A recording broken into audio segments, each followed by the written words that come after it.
ಭಾವಃ. ಜ್ಞಾನ ಬಾರದೇ ಇರತಕ್ಕಂತಹ ವಾಕ್ಯವನ್ನು ಯಾಕೆ ಪ್ರಯೋಗ ಮಾಡಬೇಕು? ಪ್ರತ್ಯಕ್ಷಕ್ಕಿಂತ ಅತಿರಿಕ್ತವಾದಂತಹ ಅನುಮಾನ ಆಗಮ ಪ್ರಮಾಣ ಅಲ್ಲ ಎಂಬತಕ್ಕಂತಹ ವಾಕ್ಯದಿಂದ ಜ್ಞಾನ ಬರಲ್ಲ ಅಂತಾದರೆ ವಾಕ್ಯವನ್ನು ಯಾಕೆ ಪ್ರಯೋಗ ಮಾಡಬೇಕು? ವಾಕ್ಯ ಪ್ರಯೋಗ ಮಾಡಲಿಲ್ಲ ಅಂತಾದರೆ ವಕ್ತೃತ್ವ ಇಲ್ಲ ಅಂತಾಯಿತು. ವಾಕ್ಯ ಪ್ರಯೋಗ ಮಾಡಿದ್ರೆ ವಕ್ತೃತ್ವ ಇದೆ, ವಾಕ್ಯ ಪ್ರಯೋಗ ಮಾಡಲಿಲ್ಲ ಅಂತಾದರೆ ವಕ್ತೃತ್ವ ಇಲ್ಲ. ವಾಕ್ಯ ಪ್ರಯೋಗ ಯಾಕೆ ಮಾಡಬಾರ್ದು? ಆ ವಾಕ್ಯದಿಂದ ಅರ್ಥಜ್ಞಾನ ಬರಲ್ಲ ಅಂತಾದರೆ ವಾಕ್ಯ ಪ್ರಯೋಗ ಯಾಕೆ ಮಾಡಬೇಕು?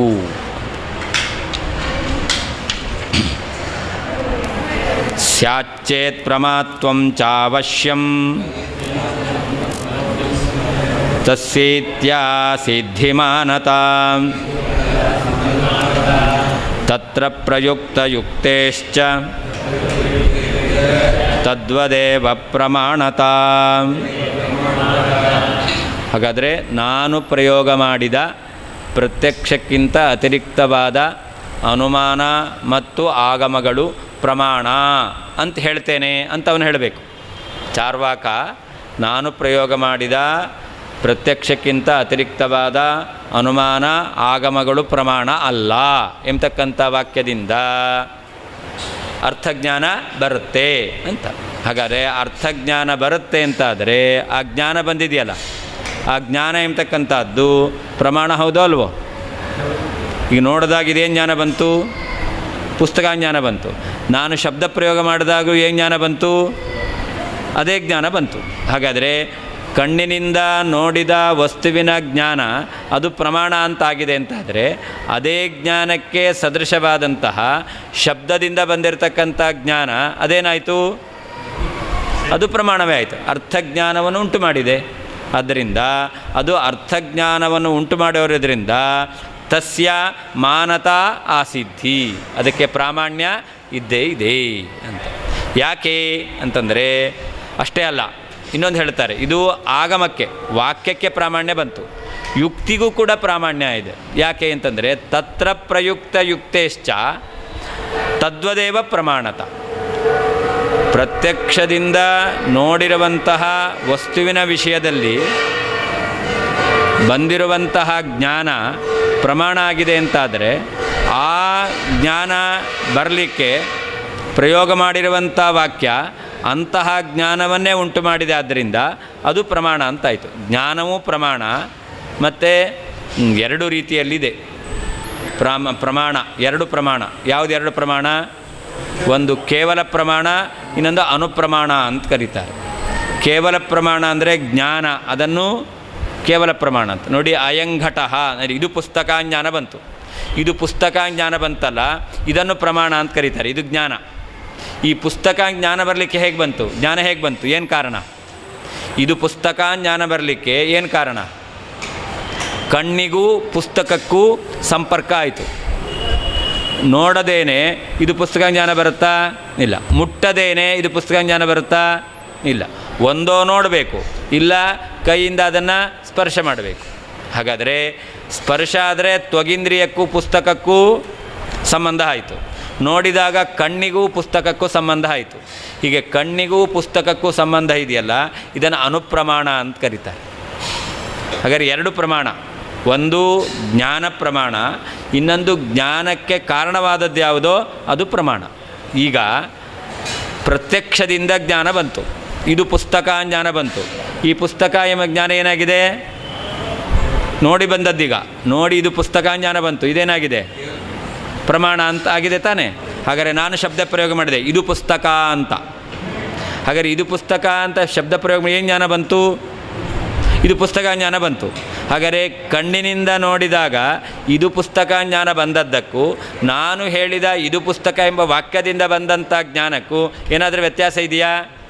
ಇಲ್ಲ. ಹಾಗಾದರೆ ಕಣ್ಣಿನಿಂದ ನೋಡಿ ಬಂದಿರತಕ್ಕಂತಹ ಇದು ಪುಸ್ತಕ ಎಂಬತಕ್ಕಂಥ ಜ್ಞಾನ ಪ್ರಮಾಣ ಹೇಗೋ, ಹಾಗೆ ನಾನು ಹೇಳಿದ ಇದು ಪುಸ್ತಕ ಎಂಬತಕ್ಕಂಥ ಶಬ್ದದಿಂದ ಬಂದಿರುವಂತಹ ಜ್ಞಾನವೂ ಕೂಡ ಪ್ರಮಾಣ ಆಗಿದೆ. ಹಾಗೆ ಈ ಇದು ಪುಸ್ತಕ ಎಂಬತಕ್ಕಂತಹ ನೋಡಿ ಜ್ಞಾನ ಬರ್ತಾ ಇದೆಯಲ್ಲ, ಆ ಜ್ಞಾನ ಬರಲಿಕ್ಕೆ ಕಾರಣ ಯಾವುದು? ಕಣ್ಣಿಗೂ ಪುಸ್ತಕವೂ ಆಗತಕ್ಕಂಥ ಸಂಬಂಧ. ಇದು ಪುಸ್ತಕ ಎಂಬತಕ್ಕಂತಹ ವಾಕ್ಯವನ್ನು ಪ್ರಯೋಗ ಮಾಡಿದಾಗ ಜ್ಞಾನ ಬಂತಲ್ಲ, ಈ ಜ್ಞಾನಕ್ಕೆ ಕಾರಣ ಯಾವುದು? ಎಂಥ ಶಬ್ದ? ಆಕಾಂಕ್ಷ, ಯೋಗ್ಯತಾ, ಸನ್ನಿಧಿ ಇವುಗಳನ್ನು ಒಳಗೊಂಡಿರತಕ್ಕಂತಹ ಶಬ್ದ. ಇದು ಪುಸ್ತಕ ಎಂಬತಕ್ಕಂಥ ಶಬ್ದ, ಇದು ಕಾರಣ. ಹಾಗಾದರೆ ಇದು ಪುಸ್ತಕ ಅಂತ ನೋಡಿ ಜ್ಞಾನ ಬರಬೇಕಾದ್ರೆ ಕಣ್ಣಿಗೂ ಪುಸ್ತಕಕ್ಕೂ ಆಗತಕ್ಕಂಥ ಸಂಬಂಧ ಕಾರಣ. ಇದು ಪುಸ್ತಕ ಅಂತ ಶಬ್ದ ಪ್ರಯೋಗ ಮಾಡಿದಾಗ ಜ್ಞಾನ ಬಂದಾಗ ಅದಕ್ಕೆ ಯಾವುದು ಕಾರಣ? ಇದು ಪುಸ್ತಕ ಎಂಬತಕ್ಕಂಥ ವಾಕ್ಯ. ಈ ವಾಕ್ಯದಲ್ಲಿ ಏನಿದೆ ಅದನ್ನು ಶಾಸ್ತ್ರ ಹೇಳುತ್ತೆ, ಆಕಾಂಕ್ಷ, ಸನ್ನಿಧಿ, ಯೋಗ್ಯತಾ ಎಂಬತಕ್ಕಂಥದ್ದು ಇರಬೇಕು. ಇಂತಹ ಶಬ್ದ ಆಗಿದೆ, ಇದು ಕಾರಣ. ಹಾಗಾದರೆ ಇದನ್ನೇ ಶಾಸ್ತ್ರದಲ್ಲಿ ಏನಂತ ಕರೀತಾರೆ? ಯಥಾರ್ಥ ಜ್ಞಾನವೂ ಪ್ರಮಾಣ. ಯಥಾರ್ಥ ಜ್ಞಾನಕ್ಕೆ ಕಾರಣ ಆಗಿದೆ ಅಂತಂದರೆ ಅದು ಪ್ರಮಾಣ. ಈಗ ವಾಕ್ಯ ಅದು ಪ್ರಮಾಣ ಆಗಬೇಕು. ವಾಕ್ಯವು ಪ್ರಮಾಣ ಅಂದರೆ ಏನರ್ಥ? ಯಥಾರ್ಥ ಜ್ಞಾನಕ್ಕೆ ಕಾರಣವಾಗಿದೆ. ಹಾಗಾದರೆ ಇದು ಪುಸ್ತಕ ಎಂಬತಕ್ಕಂಥ ವಾಕ್ಯ ಪುಸ್ತಕ ಜ್ಞಾನ ಬಂದಿದ್ದರಿಂದ ಪುಸ್ತಕ ಜ್ಞಾನವು ಯಥಾರ್ಥವೇ ಆಗಿರೋದ್ರಿಂದ ಯಥಾರ್ಥ ಜ್ಞಾನಕ್ಕೆ ಕಾರಣ ಆಯಿತೋ ಇಲ್ವೋ? ಅದಕ್ಕೆ ಪ್ರಾಮಾಣ್ಯ ಎಂಬತಕ್ಕಂಥದ್ದು ಬಂತು. ಇದು ಪುಸ್ತಕ ಅಂತ ಹೇಳಿದೆ. ಇದು ಪುಸ್ತಕ ಯಾಕೆ ಅಂತ ಹೇಳಿದೆ, ಅದಕ್ಕೊಂದು ಯುಕ್ತಿ ಹೇಳ್ತೇನೆ ನಾನು. ನೋಡಿ, ಇವುಗಳಲ್ಲಿ ಪೇಜ್ ಇದೆ, ಇವುಗಳಲ್ಲಿ ಅಕ್ಷರಗಳೆಲ್ಲ ಮುದ್ರಿತವಾಗಿದೆ, ಆದ್ದರಿಂದ ಇದು ಪುಸ್ತಕ ಅಂತ ಹೇಳ್ತೇನೆ. ಇವುಗಳಲ್ಲಿ ಪುಟಗಳಿದೆ, ಈ ಪುಟಗಳಲ್ಲಿ ಅಕ್ಷರಗಳೆಲ್ಲ ಮುದ್ರಿತವಾಗಿದ್ದಾವೆ, ಅದರಿಂದ ಈ ಶ್ಲೋಕ ಎಂಬತಕ್ಕಂಥದ್ದು ಈ ಪುಸ್ತಕದಲ್ಲಿದೆ ಅಂತಿದೆಲ್ಲ ಯುಕ್ತಿ ಹೇಳಿದೆ ನಾನು ಪುಸ್ತಕ ಅಂತ ಹೇಳಲಿಕ್ಕೆ. ಹಾಗಾದರೆ ಈ ಯುಕ್ತಿ ಎಂಬತಕ್ಕಂಥದ್ದು ಕೂಡ ಇದು ಪುಸ್ತಕ ಎಂಬತಕ್ಕಂಥ ವಿಷಯದಲ್ಲಿ ಪ್ರಮಾಣ ಆಯಿತೋ ಇಲ್ವೋ? ಪ್ರಮಾಣ ಆಯಿತು. ಆದ್ದರಿಂದ ಪ್ರತ್ಯಕ್ಷ ಸಿದ್ಧವಾಗಿರ್ತಕ್ಕಂತಹ ವಸ್ತುವಿನ ವಿಷಯದಲ್ಲಿ ವಾಕ್ಯ ಪ್ರಯೋಗ ಮಾಡಿದಾಗ ವಾಕ್ಯದಿಂದ ಜ್ಞಾನ ಬಂತು ಅಂತಾದರೆ ಆಗ ಆ ವಾಕ್ಯವು ಪ್ರಮಾಣ ಆಗಬೇಕು. ಹಾಗೆ ಆ ವಾಕ್ಯದಿಂದ ಬಂದಂಥ ಜ್ಞಾನವೂ ಪ್ರಮಾಣ ಆಗಬೇಕು.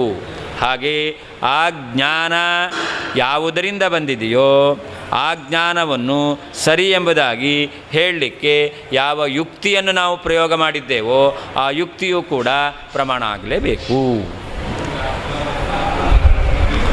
ತೇನ ಅಂತ ಹಿಂದಿನ ವಾಕ್ಯ ಇದೆಯಲ್ಲ, ಅದನ್ನು ಇಟ್ಕೊಳ್ಬೇಕು.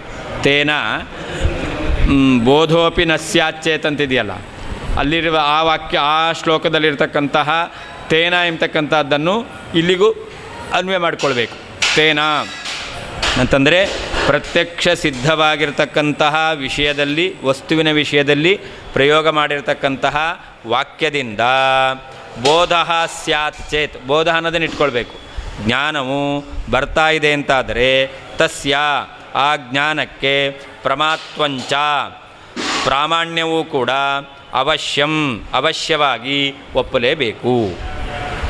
ಯಾಕೆ ಅಂತಂದರೆ ಸಮಾನ ವಿಷಯಕವಾಗಿರ್ತಕ್ಕಂತಹ ಪ್ರತ್ಯಕ್ಷದಿಂದ ಬಂದ ಜ್ಞಾನ, ಹಾಗೆ ಅದೇ ವಸ್ತುವಿನ ವಿಷಯದಲ್ಲಿ ವಾಕ್ಯದಿಂದ ಬಂದಿರತಕ್ಕಂತಹ ಜ್ಞಾನ, ಇವುಗಳಲ್ಲಿ ಒಂದು ಪ್ರಮಾಣ ಇನ್ನೊಂದು ಅಪ್ರಮಾಣ ಅಂತ ಹೇಳಲಿಕ್ಕೆ ಬರಲ್ಲ.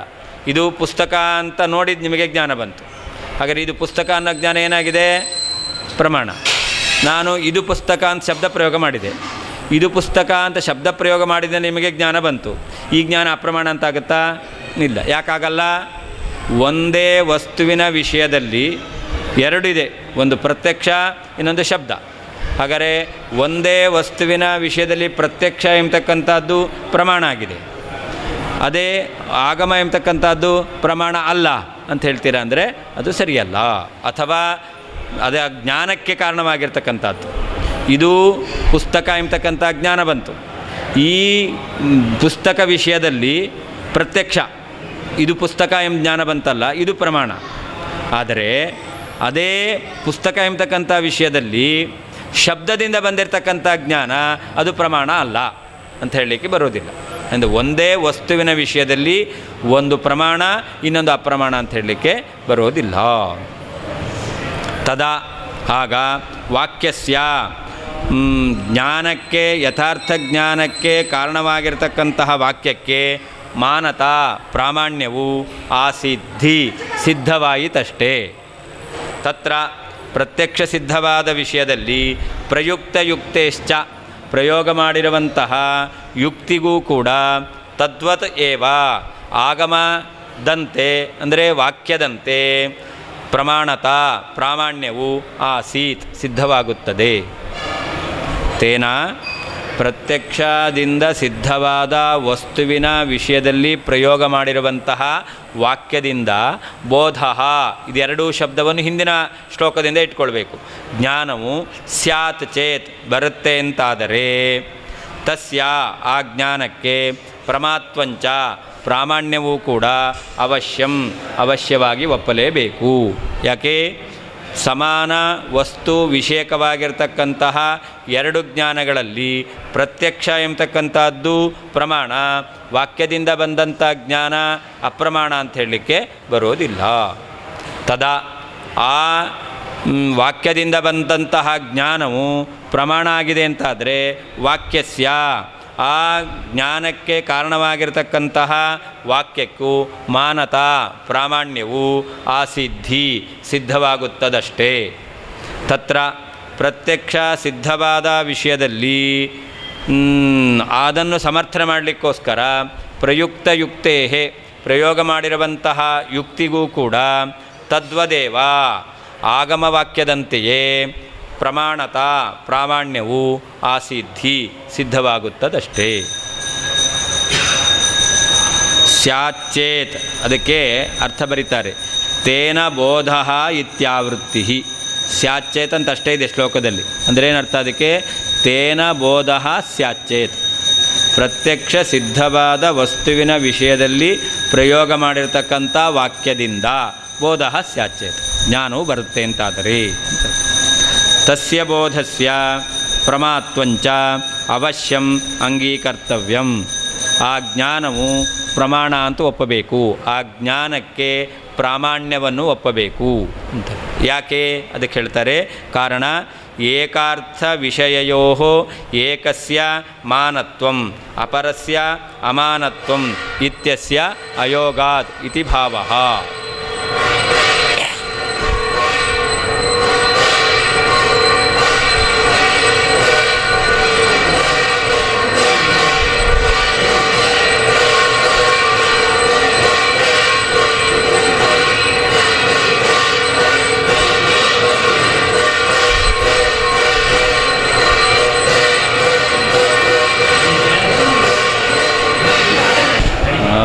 ಮಳೆ ಬರ್ತಾ ಇದೆ.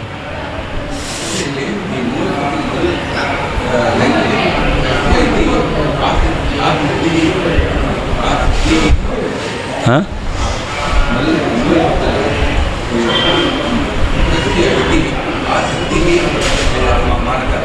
ಎಲ್ಲಿದೆ? ತಸ್ಯೇತಿ ಆವೃತ್ತಿ.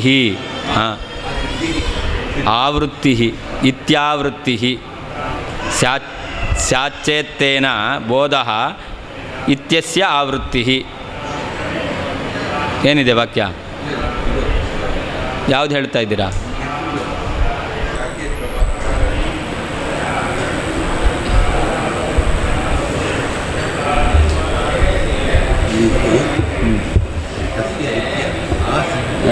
ತಸ್ಯ ಇತಿ ಆಸೀತ್ ಹಿ.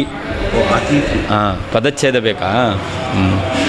ತಸ್ಯ ಇತಿ ಆಸೀತ್ ಹಿ ಅಂತ, ತಸ್ಯೇತ್ಯಾಸಿದ್ಧಿ ಅಂತ. ಒಂದೇ ವಸ್ತುವಿನ ವಿಷಯದಲ್ಲಿ ಎರಡು ಪ್ರಮಾಣಗಳು. ಒಂದು ಕಣ್ಣಿನಿಂದ ನೋಡಿ ಇದು ಪುಸ್ತಕ ಜ್ಞಾನ ಬಂತು ಅಂದರೆ ಪುಸ್ತಕ ವಿಷಯದಲ್ಲಿ ಇದು ಪುಸ್ತಕ ಅಂತ ಜ್ಞಾನ. ಹಾಗೆ ಇದು ಪುಸ್ತಕ ಅಂತ ಶಬ್ದದಿಂದ ಕೇಳಿದಾಗ ಬಂದಂಥ ಇದು ಪುಸ್ತಕ ಅಂತ ಜ್ಞಾನ. ಇದು ಪುಸ್ತಕ ವಿಷಯದಲ್ಲಿ ಏಕಾರ್ಥ ವಿಷಯಯೋ ಒಂದೇ ವಸ್ತುವನ್ನು ವಿಷಯೀಕರಿಸ್ತಕ್ಕಂಥ ಎರಡು ಜ್ಞಾನ. ಒಂದು ನೋಡಿ ಬಂದದ್ದು, ಇನ್ನೊಂದು ಶಬ್ದ ಕೇಳಿ ಬಂದದ್ದು. ಇವುಗಳಲ್ಲಿ ಏಕಸ್ಯ ಮಾನತ್ವ ಕಣ್ಣಿನಿಂದ ನೋಡಿ ಬಂದಂಥ ಇದು ಪುಸ್ತಕ ಎಂಬ ಜ್ಞಾನ ಪ್ರಮಾಣ. ಇದು ಪುಸ್ತಕ ಶಬ್ದದಿಂದ ಬಂದಿರತಕ್ಕಂಥ ಇದು ಪುಸ್ತಕ ಎಂಬತಕ್ಕಂಥ ಜ್ಞಾನ ಅಪ್ರಮಾಣ ಎಂಬುದಾಗಿ ಮಾನತ್ವಂ ಏಕಸ್ಯ ಅಪರಸ್ಯ ಅಮಾನತ್ವಂ ಇನ್ನೊಂದು ಅಪ್ರಮಾಣ ಎಂಬತಕ್ಕಂಥದ್ದು ಇತ್ಯಸ್ಯ ಅಯೋಗಾತ್ ಇದು ಕೂಡೋದಿಲ್ಲ ಅಂತ. ಮಾನತಾ ವಾಕ್ಯಸ್ಯ ಇತಿ ಶೇಷಃ. ಆಮೇಲೆ ಆಸಿದ್ಧಿ ಮಾನತಾ ಅಂತಿದೆ. ಯಾವುದಕ್ಕೆ? ವಾಕ್ಯಕ್ಕೆ. ಅಂದರೆ ಯಾವ ವಾಕ್ಯದಿಂದ ಜ್ಞಾನ ಬಂದಿದೆಯೋ ಆ ವಾಕ್ಯಕ್ಕೆ ಪ್ರಾಮಾಣ್ಯ ಸಿದ್ಧವಾಗಬೇಕು. ವಾಕ್ಯದಲ್ಲಿ ಪ್ರಾಮಾಣ್ಯ ಅಂದ್ರೇನು? ಪ್ರಮಾಕರಣ. ಯಥಾರ್ಥ ಜ್ಞಾನಕ್ಕೆ ಕಾರಣವಾಗಿದೆ ಅಂತ ಅರ್ಥ. ಇದಂ ಪುಸ್ತಕಂ ಶಬ್ದ ಪ್ರಯೋಗ ಮಾಡಿದಾಗ ನಿಮಗೆ ಜ್ಞಾನ ಬಂತೋ ಇಲ್ಲೋ? ಈ ಜ್ಞಾನ ಎಂಥ ಜ್ಞಾನ ಇದು? ಅಯಥಾರ್ಥ ಜ್ಞಾನವೋ ಯಥಾರ್ಥ ಜ್ಞಾನವೋ? ಯಥಾರ್ಥ ಜ್ಞಾನ. ಹಾಗಾದರೆ ಆ ಯಥಾರ್ಥ ಜ್ಞಾನ, ಇದು ಪುಸ್ತಕ ಜ್ಞಾನ ಬಂತಲ್ಲ, ಆ ಇದು ಪುಸ್ತಕ ಅಂತ ಯಥಾರ್ಥ ಜ್ಞಾನ ಯಾವುದರಿಂದ ಬಂತು? ಇದು ಪುಸ್ತಕ ಅಂತ ವಾಕ್ಯದಿಂದ ಬಂತು. ಇದು ಪುಸ್ತಕ ಎಂಬ ವಾಕ್ಯದಿಂದ ಇದು ಪುಸ್ತಕ ಜ್ಞಾನ ಬಂತು. ಹಾಗಾದರೆ ಜ್ಞಾನ ಇದು ಪುಸ್ತಕ ಅಂತ, ಇದು ಪುಸ್ತಕ ಜ್ಞಾನ ಬರಲಿಕ್ಕೆ ಕಾರಣ ವಾಕ್ಯ. ಅದರಿಂದ ಜ್ಞಾನವೂ ಪ್ರಮಾಣ, ಜ್ಞಾನಕ್ಕೆ ಕಾರಣವಾಗಿರ್ತಕ್ಕಂಥ ವಾಕ್ಯ ಅಪ್ರಮಾಣ ಅಂತ ಹೇಳಲಿಕ್ಕೆ ಬರೋದಿಲ್ಲ, ಅದು ಪ್ರಮಾಣ ಆಗಲೇಬೇಕು. ಹಾಂ, ಹೌದು. ಒಂದೇ ಕೇವಲ ಪ್ರಮಾಣ, ಒಂದು ಕೇವಲ ಪ್ರಮಾಣ, ಇನ್ನೊಂದು ಅನುಪ್ರಮಾಣ. ಅಲ್ಲಲ್ಲ, ಪ್ರತ್ಯಕ್ಷವನ್ನೇ ತೆಗೆದುಕೊಂಡ್ರೆ ಇದೇ ಅಲ್ಲ, ಅದೇ ಪ್ರತ್ಯಕ್ಷವನ್ನು ತೆಗೆದುಕೊಂಡಾಗ ಏನಾಯಿತು? ಇದಂ ಪುಸ್ತಕಂ ನೋಡಿದಾಗ ಜ್ಞಾನ ಬಂತು. ಇದೇನಿದು? ಇದು ಪ್ರತ್ಯಕ್ಷ. ಇದಕ್ಕೆ ಕಾರಣ ಯಾವುದು? ಅಲ್ಲ, ಇನ್ನು ನಿಮಗೆ ನೋಡಿದಾಗ ಬರ್ತಾಯಿದೆ. ನಾನು ಶಬ್ದ ಪ್ರಯೋಗ ಮಾಡ್ತಾ ಇಲ್ಲ, ಇದನ್ನು ನೋಡಿದ್ರಿ, ಏನು ಜ್ಞಾನ ಬಂತು ನಿಮಗೆ? ಹಾಂ, ಏನು ಜ್ಞಾನ ಬಂತು? ಇದು ಏನು ಜ್ಞಾನ ಬಂತು? ಬಾಯಿ ಬಿಟ್ಟು ಹೇಳಬಾರ್ದು, ಗೊತ್ತಾಯ್ತಾ? ನೋಡಿದ ಕೂಡಲೇ ಏನು ಜ್ಞಾನ ಬಂತು? ತಲೆ ಅಲ್ಗಾಡಿಸ್ಬೇಕು ನೀವು. ಏನರ್ಥ? ಇದು ಪುಸ್ತಕ ಜ್ಞಾನ ಬಂತು. ಈ ಪುಸ್ತಕ ಜ್ಞಾನ ಬಂದಿದ್ದು ಹೇಗೆ? ಕಣ್ಣಿಗೂ ಪುಸ್ತಕಕ್ಕೂ ಸನ್ನಿಕರ್ಷ ಆಗಿ ಬಂತು. ಹಾಗಾದರೆ ಪುಸ್ತಕ ಜ್ಞಾನ ಬಂತಲ್ಲ, ಅದು ಪ್ರಮಾಣ. ಆ ಜ್ಞಾನಕ್ಕೆ ಕಾರಣವಾಗಿರ್ತಕ್ಕಂಥ ಕಣ್ಣಿಗೂ ಪುಸ್ತಕಕ್ಕೂ ಆಗಿರ್ತಕ್ಕಂಥ ಸನ್ನಿಕರ್ಷ ಇದು ಪ್ರಮಾಣ. ಹಾಗಾದರೆ ಎರಡು ಪ್ರಮಾಣ ಆಯ್ತು. ಈಗ ಒಂದು ಕೇವಲ ಪ್ರಮಾಣ, ಇನ್ನೊಂದು ಅನುಪ್ರಮಾಣ. ಹಾಗೆಯೇ ಇದಂ ಪುಸ್ತಕಂ ಅಂತ ಶಬ್ದ ಪ್ರಯೋಗ ಮಾಡಿದೆ, ಏನಾಯಿತು? ಬರೀ ನಿಮಗೆ ಈ ಶಬ್ದ ಮಾತ್ರ ಕೇಳಿಸ್ತಾ ಅರ್ಥಜ್ಞಾನ ಬಂತೋ? ಹಾಂ, ಅರ್ಥಜ್ಞಾನ ಬರಲಿಲ್ಲ. ಹಾಂ, ಪುಸ್ತಕ ನೋಡಲಿಲ್ಲ ನೀವು. ನಾನು ಹೇಳಿದೆ ಇವತ್ತು ಒಳ್ಳೆ ರುಚಿಯಾದ ಅಡುಗೆ ಮಾಡಿದ್ದಾರೆ, ಜ್ಞಾನ ಬಂತ ಇಲ್ಲೋ? ರುಚಿ ಬಂತ? ರುಚಿ ಜ್ಞಾನ ಬಂತ ಇಲ್ಲೋ? ಬಂತ ತಾನೇ? ಯಾವುದರಿಂದ ಜ್ಞಾನ ಬಂತು? ಹಾಂ, ಇಲ್ಲಿಗ ರುಚಿಯಾದ ಅಡುಗೆ ಮಾಡಿದ್ದಾರೆ ಅಂತ ಶಬ್ದ ಪ್ರಯೋಗ ಜ್ಞಾನ ಬಂತಲ್ಲ, ಅದು ಕೇವಲ ಪ್ರಮಾಣ. ರುಚಿಯಾದ ಅಡುಗೆ ಮಾಡಿದ್ದಾರೆ ನಾನು ಶಬ್ದ ಹೇಳಿದ್ನಲ್ಲ, ರುಚಿಯಾದ ಅಡಿಗೆ ಮಾಡಿದ್ದಾರೆ ಅಂತ ಈ ಶಬ್ದಗಳಿದೆಯಲ್ಲ, ಇದು ಅನುಪ್ರಮಾಣ. ಶಬ್ದ ಜ್ಞಾನ, ಗೊತ್ತಾಯ್ತಾ? ನಾನು ಹೇಳಿದಾಗ ಶಬ್ದದಿಂದ ಜ್ಞಾನ ಬಂತು, ಅದು ಕೇವಲ ಪ್ರಮಾಣ. ಆ ಶಬ್ದಗಳಿದೆಯಲ್ಲ, ಅದು ಅನುಪ್ರಮಾಣ. ನೋಡಿ, ಒಂದು ಶ್ಲೋಕ ಓದ್ತೇನೆ. ಪ್ರತ್ಯಕ್ಷೈಸೈವ ಮಾನತ್ವೇ ಯುಕ್ತಿಶ್ಚೇತ್ ಕಥ್ಯತೆ ತ್ವಯ ಅಂತ ಓದ್ದೆ. ಜ್ಞಾನ ಬಂತಾ? ಬರಲಿಲ್ಲ. ಮತ್ತು ಶಬ್ದ ಜ್ಞಾನ ಬಂತೋ ಇಲ್ಲೋ? ಹಾಂ, ಶಬ್ದ ಇದೆ, ಜ್ಞಾನ ಬರಲಿಲ್ಲ. ಹಾಗಾದರೆ ಇಲ್ಲಿಗ ಕೇವಲ ಪ್ರಮಾಣ ಇಲ್ಲ, ಆದ್ದರಿಂದ ಈ ವಾಕ್ಯ ಪ್ರಮಾಣ ಆಗಲಿಲ್ಲ. ಪ್ರತ್ಯಕ್ಷಸ್ಯೈವ ಮಾನತ್ವೇ ಯುಕ್ತಿಶ್ಚೇತ್ ಕಥ್ಯತೆ ತ್ವಯ ಅಂತ ನಾನು ಹೇಳಿದೆ. ನಿಮಗೆ ಜ್ಞಾನ ಬಂತಾ? ಬರಲಿಲ್ಲ. ಈಗ ಈ ವಾಕ್ಯ ಎಂಬತಕ್ಕಂಥದ್ದು ಏನಾಗಲ್ಲ? ಪ್ರಮಾಣ ಆಗಲಿಲ್ಲ. ಹಾಂ, ತಮಿಳ್ ಬರಲ್ಲ ನನಗೆ ತಮಿಳ್ ಬರಲ್ಲ. ನೀವು ತಮಿಳಲ್ಲಿ ಒಂದು ವಾಕ್ಯ ಹೇಳಿದ್ರಿ, ನಾ ಇಪ್ಪು ಒಂದೇ ಅಂತ ಹೇಳಿ, ನಂಗೆ ಅರ್ಥ ಬರಲಿಲ್ಲ. ನೀವು ಶಬ್ದ ಪ್ರಯೋಗ ಮಾಡಿದ್ರಿ, ಆ ಶಬ್ದ ಏನಾಯಿತು? ಆಗಲಿಲ್ಲ. ಯಾಕಾಗಲಿಲ್ಲ? ನನಗೆ ಜ್ಞಾನನೇ ಬಂದಿಲ್ಲ. ನೀವು ಹೇಳಿದ ಶಬ್ದದಿಂದ ಜ್ಞಾನ ಬಂದರೆ ಆ ಜ್ಞಾನ ಆ ಜ್ಞಾನ ಬಂದಿದ್ದರಿಂದ ಆ ವಾಕ್ಯ ಅದು ಪ್ರಮಾಣ ಆಗುತ್ತೆ. ಜ್ಞಾನವೇ ಬರಲಿಲ್ಲ ಅಂತಾದರೆ ಆಗ ಪ್ರಮಾಣ ಆಗಲ್ಲ ಅಂತ. ಯಥಾರ್ಥ ಜ್ಞಾನಕ್ಕೆ ಕಾರಣವಾದದ್ದೇ ಪ್ರಮಾಣ, ಅದು ಪ್ರಮಾಣದ ಲಕ್ಷಣ. ಅದು ಅಯಥಾರ್ಥ ಜ್ಞಾನಕ್ಕೆ ಕಾರಣದ ಪ್ರಮಾಣ ಲಕ್ಷಣ ಅಲ್ಲ. ಅದು ಪ್ರಮಾಣ ಲಕ್ಷಣ ಅಲ್ಲ, ಜ್ಞಾನ ಕಾರಣ ಅಂತ ಹೇಳಲ್ಲ ನಾವು, ಯಥಾರ್ಥ ಜ್ಞಾನಕ್ಕೆ ಕಾರಣ ಅಂತಲೇ ಹೇಳೋದು. ಅಲ್ಲ, ಪ್ರಮಾಣ ಅದೊಂದೇ, ಯಥಾರ್ಥ ಜ್ಞಾನ ಮಾತ್ರ ಪ್ರಮಾಣ. ಅದೇ ಪ್ರಮಾಣದ ಲಕ್ಷಣ ಏನು? ಒಂದೋ ಯಥಾರ್ಥ ಜ್ಞಾನ ಅಥವಾ ಯಥಾರ್ಥ ಜ್ಞಾನ ಸಾಧನ, ಇದನ್ನೇ ಪ್ರಮಾಣ ಅಂತ ಕರೆಯೋದು. ಪ್ರಮಾಣ ಲಕ್ಷಣವೇ ಇದು, ಯಥಾರ್ಥ ಜ್ಞಾನ ಅಥವಾ ಯಥಾರ್ಥ ಜ್ಞಾನ ಸಾಧನ, ಇದನ್ನೇ ಪ್ರಮಾಣ ಅಂತ ಕರೆಯೋದು. ಹಾಂ, ಯಥಾರ್ಥ ಜ್ಞಾನ ಸಾಧನ ಅನುಪ್ರಮಾಣ, ಯಥಾರ್ಥ ಜ್ಞಾನ ಕೇವಲ ಪ್ರಮಾಣ.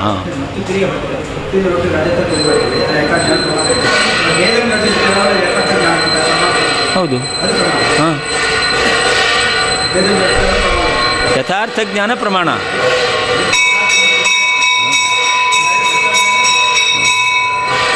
ಇದಂ ರಹಿತಂ ಯಥಾರ್ಥ ಜ್ಞಾನ ಅಲ್ಲ, ನೇದಂ ರಹಿತಂ ಯಥಾರ್ಥ ಜ್ಞಾನ.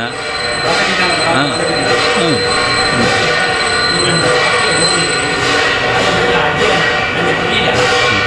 ಇಲ್ಲಿ ಅದು ಕಾಲ ಅಂತ ಅರ್ಥ. ಹಾಂ, ಅದನ್ನು ಸಮಯ ಅನ್ನೋದಕ್ಕೆ ಬೇರೆ ಬೇರೆ ಇದೆ. ಇನ್ನೂ ಕನ್ನಡದಲ್ಲಿ ಸಮಯ ಅಂತ ಹೇಳ್ತಾ ಇದ್ದರು. ದೀಪವನ್ನು ಇಡಲಿಕ್ಕೆ ಒಂದು ಸ್ಟ್ಯಾಂಡು, ಅದಕ್ಕೆ ಸಮಯ ಅಂತ ಕರೀತಾರೆ ಕನ್ನಡದಲ್ಲಿ. ಹಾಂ ಹಾಂ ಅದೇ ದೀಪ ಇಡುವಂತಹ ಹಾಂ ಇದೆಲ್ಲ ಅದನ್ನು ಸಮಯ ಅಂತ ಕರೀತಾರೆ. ಹಾಂ, ಅದೆಲ್ಲ ಆಯಾ ಕಾಲಕ್ಕೆ ಸರಿಯಾಗಿ ಅರ್ಥ ಮಾಡಿಕೊಳ್ಬೇಕು ಅಂತ.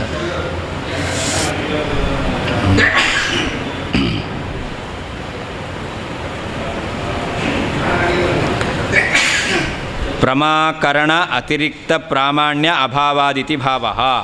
ವಾಕ್ಯದಲ್ಲಿ ಪ್ರಾಮಾಣ್ಯ ಅಂದ್ರೇನು?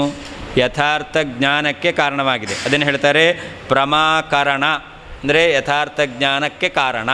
ಅದಕ್ಕಿಂತ ಅತಿರಿಕ್ತವಾದಂತಹ ಪ್ರಾಮಾಣ್ಯ ವಾಕ್ಯದಲ್ಲಿ ಇಲ್ಲ. ಈಗ ಇದಂ ಪುಸ್ತಕಂ ಅಂತ ಶಬ್ದ ಪ್ರಯೋಗ ಮಾಡಿದಾಗ ಇದು ಪುಸ್ತಕ ಅಂತ ಯಥಾರ್ಥ ಜ್ಞಾನ ಬಂತು ಅಂತಾದರೆ ಪ್ರಮಾ ಯಥಾರ್ಥ ಜ್ಞಾನ ಅದಕ್ಕೆ ಕಾರಣವಾಯಿತು. ಇದು ಪುಸ್ತಕ ಎಂಬತಕ್ಕಂಥ ವಾಕ್ಯ, ಅದರಿಂದ ಇದು ಪ್ರಮಾಣವೇ ಆಗಲೇಬೇಕು. ಆಮೇಲೆ ವಾಕ್ಯದಲ್ಲಿ ತತ್ರ ಪ್ರಯುಕ್ತ ಯುಕ್ತೇಶ್ಚ ಅಂತಿದೆ. ತತ್ರ ಅಂದರೆ ಏನರ್ಥ? ಅದಕ್ಕೆ ಬರೀತಾರೆ ಪ್ರತ್ಯಕ್ಷ ದೃಷ್ಟೇ ಅರ್ಥೇ ಅಂತ. ಪ್ರತ್ಯಕ್ಷದಿಂದ ಕಂಡಿರುವಂತಹ ವಸ್ತು ವಿಷಯದಲ್ಲಿ ಯುಕ್ತಿಯನ್ನು ಹೇಳಿದರೆ ಇದು ಕನ್ನಡಕದ ಬಾಕ್ಸು ಅಂತ ಹೇಳಿದೆ. ಯಾಕೆ ಅಂತಂದರೆ ಇದ್ರ ಒಳಗಡೆ ಕನ್ನಡಕ ಇಡಲಿಕ್ಕಾಗುತ್ತೆ ಅಂತ ತೆಗೆದು ಇಟ್ಟು ತೋರಿಸ್ದೆ. ಅಥವಾ ನಾನು ಶಬ್ದ ಪ್ರಯೋಗ ಮಾಡಿದೆ, ಇದರ ಒಳಗಡೆ ಕನ್ನಡಕವನ್ನು ಇಡಲಿಕ್ಕಾಗುತ್ತೆ, ಇಟ್ಟು ತೋರಿಸ್ಲಿಲ್ಲ, ಶಬ್ದ ಪ್ರಯೋಗ ಮಾಡಿದೆ, ಇದರ ಒಳಗಡೆ ಕನ್ನಡಕವನ್ನು ಇಡಲಿಕ್ಕಾಗುತ್ತೆ, ಆದ್ದರಿಂದ ಇದು ಕನ್ನಡಕ ಬಾಕ್ಸು. ಹಾಗಾದರೆ ನಾನು ಶಬ್ದ ಪ್ರಯೋಗ ಮಾಡಿದ್ನಲ್ಲ, ಏನಂತ? ಇದರ ಒಳಗಡೆ ಕನ್ನಡಕ ಇಡಲಿಕ್ಕಾಗತ್ತೆ ಎಂಬತಕ್ಕಂಥ ಅದು ಯುಕ್ತಿ. ಯಾವುದ್ರಲ್ಲಿ ಹೇಳ್ತೇವೆ ಇದು ಕನ್ನಡಕ ಬಾಕ್ಸು ಎಂಬತಕ್ಕಂಥ ಪ್ರತ್ಯಕ್ಷ ದೃಷ್ಟವಾಗಿರ್ತಕ್ಕಂಥ ವಸ್ತುವಿನ ವಿಷಯದಲ್ಲಿ ನಾನು ಯುಕ್ತಿ ಹೇಳ್ತೇನೆ. ಯಾಕೆ ಇದು ಕನ್ನಡಕದ ಬಾಕ್ಸು ಅಂತಂದರೆ ಇದರ ಒಳಗಡೆ ಕನ್ನಡಕ ಇಡಲಿಕ್ಕಾಗತ್ತೆ ಅಂತ, ಇದು ಯುಕ್ತಿ. ಹಾಗಾದರೆ ಯುಕ್ತಿ ಎಂಬತಕ್ಕಂಥ ಪ್ರಮಾಣ ಹೌದೋ ಅಲ್ವೋ? ಪ್ರಮಾಣ ಆಯಿತು. ಯಾವ ವಿಷಯದಲ್ಲಿ ಇದು ಕನ್ನಡಕ ಬಾಕ್ಸು ಅಂತ ನೀವು ಕಣ್ಣಿನಿಂದ ನೋಡ್ತಾ ಇದ್ದೀರಾ. ಕಣ್ಣಿನಿಂದ ನೋಡ್ತಕ್ಕಂತಹ ಈ ವಸ್ತುವಿನ ವಿಷಯದಲ್ಲಿ ನಾನು ಯುಕ್ತಿ ಪ್ರಯೋಗ ಮಾಡಿದೆ, ಇದು ಕನ್ನಡಕ ಬಾಕ್ಸು. ಯಾಕೆ ಅಂತಂದರೆ ಇದರೊಳಗಡೆ ಕನ್ನಡಕ ಇಡಲಿಕ್ಕಾಗತ್ತೆ ಅಂತ. ಹಾಗಾದರೆ ಈ ಯುಕ್ತಿ ಎಂಬತಕ್ಕಂಥ ಪ್ರಮಾಣ ಹೌದೋ ಅಲ್ವೋ? ಪ್ರಮಾಣ. ಅದನ್ನು ಹೇಳ್ತಾರೆ ತತ್ರ ಪ್ರತ್ಯಕ್ಷ ದೃಷ್ಟ್ಯರ್ಥೇ ತದ್ವದೇವ ಅಂತ. ವಾಕ್ಯದಂತೆ ಅಂತ ಅರ್ಥ. ವಾಕ್ಯವದೇವ, ವಾಕ್ಯವು ಯಾವ ರೀತಿಯಲ್ಲಿ ಪ್ರಮಾಣವೋ ಅದೇ ರೀತಿಯಲ್ಲಿ ಇದು ಕನ್ನಡಕದ ಬಾಕ್ಸು ಎಂಬತಕ್ಕಂಥ ವಾಕ್ಯ ಪ್ರಮಾಣ ಹೌದೋ ಅಲ್ವೋ? ಹಾಗೆ ಇದು ಕನ್ನಡಕದ ಬಾಕ್ಸು. ಯಾಕೆ? ಇದರಲ್ಲಿ ಕನ್ನಡಕ ಇಡಲಿಕ್ಕಾಗುತ್ತೆ ಎಂಬತಕ್ಕಂಥ ಯುಕ್ತಿಯು ಕೂಡ ಪ್ರಮಾಣವೇ ಆಗುತ್ತೆ. ಪ್ರತ್ಯಕ್ಷಸ್ಯೈವ ಮಾನತ್ವೇ ಯುಕ್ತಿಶ್ಚೇತ್ ಕಥ್ಯತೆ ತ್ವಯಾ ಅನುಮಾನಂ ತದಾಮಾನಂ ಯದಿ ಯುಕ್ತಿರ್ನ ಕಥ್ಯತೆ ಅನುಮಾನಂ ತದಾಮಾನಂ ರಾಜಾಜ್ಞಾನಹಿತೇ ವಚಃ. ಇನ್ನೊಂದು ರೀತಿಯಲ್ಲಿ ಅನುಮಾನಕ್ಕೆ ಪ್ರಾಮಾಣ್ಯವನ್ನು ಸಮರ್ಥನೆ ಮಾಡ್ತಾ ಇದ್ದಾರೆ. ಇನ್ನೊಂದು ರೀತಿಯಲ್ಲಿ ಅನುಮಾನವು ಪ್ರಮಾಣ. ಚಾರ್ವಾಕರು ಪ್ರತ್ಯಕ್ಷ ಒಂದೇ ಪ್ರಮಾಣ ಅಂತ ಹೇಳ್ತಾರೆ, ಅನುಮಾನ ಅಥವಾ ಯುಕ್ತಿ ಪ್ರಮಾಣ ಅಂತ ಹೇಳಲ್ಲ. ಅವರಿಗೆ ಪ್ರಮಾಣ ಒಪ್ಪಬೇಕು ಅನ್ನೋದನ್ನು ಯುಕ್ತಿಯಿಂದ ಸಮರ್ಥನೆ ಮಾಡ್ತಾರೆ. ಈಗ ಅವರು ವಾಕ್ಯವನ್ನು ಹೇಳ್ತಾರೆ, ಅವರ ಸ್ಟೇಟ್ಮೆಂಟ್ ಏನು? ಪ್ರತ್ಯಕ್ಷ ಒಂದೇ ಪ್ರಮಾಣ, ಪ್ರತ್ಯಕ್ಷಕ್ಕಿಂತ ಭಿನ್ನವಾದ ಅನುಮಾನ ಆಗಮಗಳು ಪ್ರಮಾಣ ಅಲ್ಲ. ಪ್ರತ್ಯಕ್ಷ ಒಂದೇ ಪ್ರಮಾಣ, ಪ್ರತ್ಯಕ್ಷಕ್ಕಿಂತ ಬೇರೆಯಾದ ಅನುಮಾನ ಆಗಮಗಳು ಪ್ರಮಾಣ ಅಲ್ಲ ಅನ್ನೋದಕ್ಕೆ ನೀನು ಏನಾದರೂ ಉಪಪಾದಕ ಪ್ರೂಫ್ ಹೇಳ್ತೀಯೋ ಇಲ್ಲೋ, ಯುಕ್ತಿಯನ್ನು ಹೇಳ್ತೀಯೋ ಇಲ್ವೋ ಅಂತ ಕೇಳ್ತೇವೆ.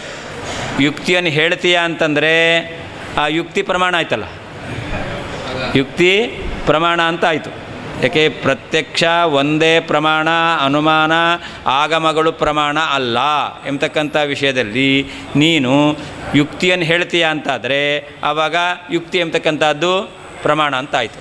ಯುಕ್ತಿಗೆ ಪ್ರಾಮಾಣ್ಯವನ್ನು ಒಪ್ಪಿದಂತೆ ಆಯಿತು. ಯುಕ್ತಿ ಹೇಳಲ್ಲ ಪ್ರತ್ಯಕ್ಷ ಒಂದೇ ಪ್ರಮಾಣ, ಪ್ರತ್ಯಕ್ಷಕ್ಕಿಂತ ಭಿನ್ನವಾದ ಅನುಮಾನ ಆಗಮಗಳು ಪ್ರಮಾಣ ಅಲ್ಲ ಎಂಬತಕ್ಕಂಥ ವಿಷಯದಲ್ಲಿ ಯುಕ್ತಿ ಹೇಳಲ್ಲ. ಯುಕ್ತಿ ಹೇಳಲ್ಲ ಅಂತಂದರೆ ಆಗ ಪ್ರತ್ಯಕ್ಷ ಒಂದೇ ಪ್ರಮಾಣ ಸಿದ್ಧ ಆಗಲಿಲ್ಲ. ಯಾಕೆ ಸಿದ್ಧ ಆಗಲಿಲ್ಲ? ಅದಕ್ಕೆ ಹೇಳ್ತಾರೆ ರಾಜಾಜ್ಞಾನಹಿತೇ ವಚಃ. ನಿನ್ನ ಮಾತೇನು ಅದು ರಾಜಾಜ್ಞೆ ಅಲ್ವಲ್ಲ, ಹಾಗಾದರೆ ಹಾಗೇ ಇರಬೇಕು ನಡೆಸಬೇಕು ಅಂತಿಲ್ವಲ್ಲ.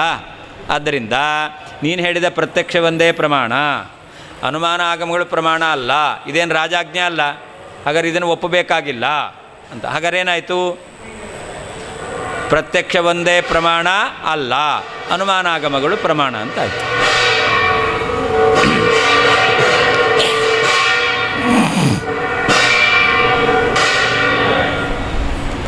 ಯುಕ್ತಿಯು ಪ್ರಮಾಣ ಅಂತ ಇನ್ನೊಂದು ರೀತಿಯಲ್ಲಿ ಸಮರ್ಥನೆ ಮಾಡ್ತಾರೆ. ಚಾರ್ವಾಕನು ಪ್ರತ್ಯಕ್ಷ ಒಂದೇ ಪ್ರಮಾಣ, ಅನುಮಾನ ಆಗಮಗಳು ಪ್ರಮಾಣ ಅಲ್ಲ ಅನ್ನೋದು ಇದು ಅವನ ಸಿದ್ಧಾಂತ. ಅವನು ಹೇಳುವ ಪ್ರತ್ಯಕ್ಷ ಒಂದೇ ಪ್ರಮಾಣ, ಅನುಮಾನ ಆಗಮಗಳು ಪ್ರಮಾಣ ಅಲ್ಲ ಎಂಬತಕ್ಕಂಥ ವಿಷಯದಲ್ಲಿ ಯುಕ್ತಿಯನ್ನು ಹೇಳ್ತೀಯೋ ಇಲ್ವೋ ಅಂತ ಪ್ರಶ್ನೆ ಮಾಡ್ತೇವೆ. ಪ್ರತ್ಯಕ್ಷ ಒಂದೇ ಪ್ರಮಾಣ, ಅನುಮಾನ ಆಗಮಗಳು ಪ್ರಮಾಣ ಅಲ್ಲ ಎಂಬತಕ್ಕಂಥ ಅವನ ಸಿದ್ಧಾಂತ. ಇದಕ್ಕೆ ಯುಕ್ತಿ ಹೇಳ್ತಾನೆ ಅಂತಾದರೆ ಅವಾಗೇನಾಯಿತು? ಯುಕ್ತಿ ಎಂಬತಕ್ಕಂಥದ್ದು ಪ್ರಮಾಣ ಅಂತಾಯಿತು. ಅವನ ಶಬ್ದ ಪ್ರತ್ಯಕ್ಷ ಒಂದೇ ಪ್ರಮಾಣ, ಅನುಮಾನ ಯುಕ್ತಿಗಳು ಪ್ರಮಾಣ ಅಲ್ಲ. ಆದರೆ ಈ ಅನುಮಾನ ಯುಕ್ತಿಗಳು ಆಗಮಗಳು ಪ್ರಮಾಣ ಅಲ್ಲ ಎಂಬತಕ್ಕಂಥ ವಿಷಯದಲ್ಲಿ ಯುಕ್ತಿ ಹೇಳ್ತಾನೆ ಅಂತ ಹೇಳಿದ್ರಿಂದ ಯುಕ್ತಿ ಪ್ರಮಾಣ ಅಂತಾಯಿತು.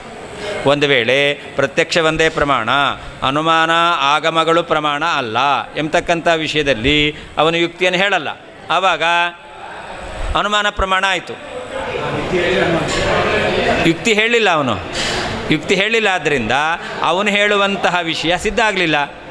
ಅವನು ಹೇಳಿದಂಥ ವಿಷಯದಲ್ಲಿ ಏನು ಪ್ರಮಾಣ ಇದೆ? ಪ್ರಮಾಣ ಇಲ್ಲ. ಆದ್ದರಿಂದ ಪ್ರತ್ಯಕ್ಷ ಒಂದೇ ಪ್ರಮಾಣ, ಅನುಮಾನ ಆಗಮ ಪ್ರಮಾಣ ಅಲ್ಲ ಅನ್ನೋದು ಸಿದ್ಧ ಆಗಲಿಲ್ಲ. ಹಾಗಾದ್ರೆ ಏನಾಯಿತು? ಅನುಮಾನ ಪ್ರಮಾಣ ಅಂತ ಸಿದ್ಧವಾಯಿತು ಅಂತ. ಯಾಕೆ ಸಿದ್ಧ ಆಗಲಿಲ್ಲ? ಪ್ರತ್ಯಕ್ಷ ಒಂದೇ ಪ್ರಮಾಣ, ಅನುಮಾನ ಆಗಮಗಳು ಪ್ರಮಾಣ ಅಲ್ಲ ಅಂತ ಅವನು ಹೇಳಿದಾನಲ್ಲ, ಅದರಿಂದ ಯಾಕೆ ಸಿದ್ಧ ಆಗಲ್ಲ ಅಂತಂದರೆ ಅದಕ್ಕೆ ಹೇಳ್ತಾರೆ ರಾಜಾಜ್ಞಾ ನಹಿತೇ ವಚಃ ಅಂತ. ನಿನ್ನ ಮಾತಿದೆಯಲ್ಲ, ಇದೇನು ರಾಜನ ಆಜ್ಞೆ ಅಲ್ಲ. ರಾಜನ ಆಜ್ಞೆ ಅಲ್ಲ ಅಂತಂದರೆ ಒಪ್ಪಲೇಬೇಕು ಅಂತಿಲ್ಲ. ಅದರಿಂದ ನೀನು ಹೇಳುವಂತಹ ಪ್ರತ್ಯಕ್ಷ ಒಂದೇ ಪ್ರಮಾಣ, ಅನುಮಾನ ಆಗಮಗಳು ಪ್ರಮಾಣ ಅಲ್ಲ ಅನ್ನೋದನ್ನು ಒಪ್ಪಲಿಕ್ಕಾಗಲ್ಲ. ಒಪ್ಪಲಿಕ್ಕಾಗಲ್ಲ ಅಂದರೆ ಏನರ್ಥ ಆಯಿತು? ಅನುಮಾನ ಆಗಮಗಳು ಪ್ರಮಾಣ ಅಂತಾಯಿತು. ಪ್ರತ್ಯಕ್ಷಸ್ಯೈವ, ಕೇವಲ ಪ್ರತ್ಯಕ್ಷ ಒಂದೇ ಮಾನತ್ವೇ ಪ್ರಮಾಣವಾಗಿದೆ ಎಂಬತಕ್ಕಂಥ ವಿಷಯದಲ್ಲಿ ತ್ವಯ ನಿನ್ನಿಂದ ಯುಕ್ತಿ, ಯುಕ್ತಿಯು ಅಂದರೆ ಅನುಮಾನವು ಕಥ್ಯತೆ ಹೇಳಲ್ಪಟ್ಟರೆ ತದಾ ಆಗ ಅನುಮಾನಂ ಆ ಯುಕ್ತಿಯು ಮಾನಂ ಭವತಿ ಪ್ರಮಾಣವಾಗುತ್ತದೆ. ಯುಕ್ತಿ ಯುಕ್ತಿಯು ನ ಕಥ್ಯತೆ ಪ್ರತ್ಯಕ್ಷ ಒಂದೇ ಪ್ರಮಾಣ ಎಂಬತಕ್ಕಂಥ ವಿಷಯದಲ್ಲಿ ಹೇಳುವುದಿಲ್ಲ ಅಂತಾದರೆ ತದಾ ಆಗ ಅನುಮಾನಂ ಅನುಮಾನವು ಮಾನಂ ಬಾಧಕ ಇಲ್ಲದೇ ಇರುವುದರಿಂದ ಪ್ರಮಾಣವಾಗುತ್ತದೆ. ತೇ ನಿನ್ನ ವಚಃ ಮಾತು ನಹಿ ರಾಜಾಜ್ಞಾ, ರಾಜಾಜ್ಞೆ ಅಲ್ಲವಷ್ಟೇ.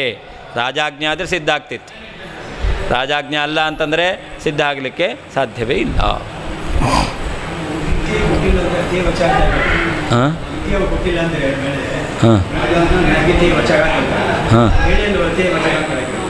ಹಾಂ ಯುಕ್ತಿ ಹೇಳಿಲ್ಲ.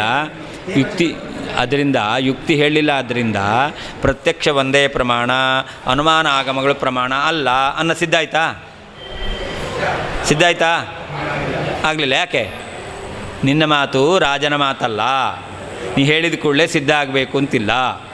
ನಾನು ಹೇಳ್ತೇನೆ ಇದು ಕನ್ನಡಕ ಬಾಕ್ಸ್ ಅಲ್ಲ, ಇದು ಕನ್ನಡಕ ಬಾಕ್ಸ್ ಅಲ್ಲ, ನನ್ನ ಶಬ್ದ ಬಂತು ಅಲ್ಲ ಅಂತ ಆಗ್ಬಿಡುತ್ತಾ?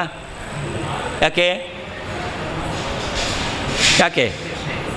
ಕನ್ನಡಕ ಬಾಕ್ಸ್ ಅಲ್ಲ ಅನ್ನಲಿಕ್ಕೆ ಯುಕ್ತಿ ಇಲ್ಲ. ನಾನು ಹೇಳಿದೆ ಬಾಯಲ್ಲಿ ಇದು ಕನ್ನಡಕ ಬಾಕ್ಸ್ ಅಲ್ಲ ಅಂತ. ಕನ್ನಡಕ ಬಾಕ್ಸ್ ಅಲ್ಲ ಅಂತ ಹೇಳಿದ ಮಾತ್ರಕ್ಕೆ ಇದು ಕನ್ನಡಕ ಬಾಕ್ಸ್ ಅಲ್ಲ ಅಂತ ಆಗಲ್ಲ. ಯಾಕಾಗಲ್ಲ? ಯುಕ್ತಿ ಇಲ್ಲ ಅಲ್ವಾ? ಹಾಗೆ ಅವನು ಪ್ರತ್ಯಕ್ಷ ಒಂದೇ ಪ್ರಮಾಣ, ಅನುಮಾನ ಆಗಮಗಳು ಪ್ರಮಾಣ ಅಲ್ಲ ಅಂತ ಹೇಳ್ತಾನೆ. ಅದಕ್ಕೇನು ಹೇಳಿಲ್ಲ? ಯುಕ್ತಿ ಹೇಳಲಿಲ್ಲ. ಹಾಗಾದರೆ ಏನಾಗಲಿಲ್ಲ? ಪ್ರತ್ಯಕ್ಷ ಒಂದೇ ಪ್ರಮಾಣ, ಅನುಮಾನ ಆಗಮ ಪ್ರಮಾಣ ಅಲ್ಲ ಅನ್ನೋದು ಸಿದ್ಧ ಆಗಲಿಲ್ಲ. ಅನುಮಾನ ಆಗಮ ಪ್ರಮಾಣ ಅಲ್ಲ ಅನ್ನೋದು ಸಿದ್ಧ ಆಗಲಿಲ್ಲ ಅಂದರೆ ಏನಾಯಿತು? ಅನುಮಾನ ಆಗಮ ಪ್ರಮಾಣ ಸಿದ್ಧ ಆಯಿತು. ಪ್ರತ್ಯಕ್ಷ ಅನುಮಾನ ಆಗಮಗಳು ಪ್ರಮಾಣ ಅಲ್ಲ ಅನ್ನೋದು ಸಿದ್ಧ ಆಗಲಿಲ್ಲ ಅಂದರೆ ಏನರ್ಥ? ಪ್ರತ್ಯಕ್ಷ ಅನುಮಾನಗಳು ಪ್ರಮಾಣ ಅಂತ, ಅನುಮಾನ ಆಗಮಗಳು ಪ್ರಮಾಣ ಅಂತ ಅರ್ಥ ಆಯಿತು. ಪ್ರತ್ಯಕ್ಷ ಅಲ್ಲ, ಅನುಮಾನ ಆಗಮಗಳು ಪ್ರಮಾಣ ಅಂತ ಆಯಿತು.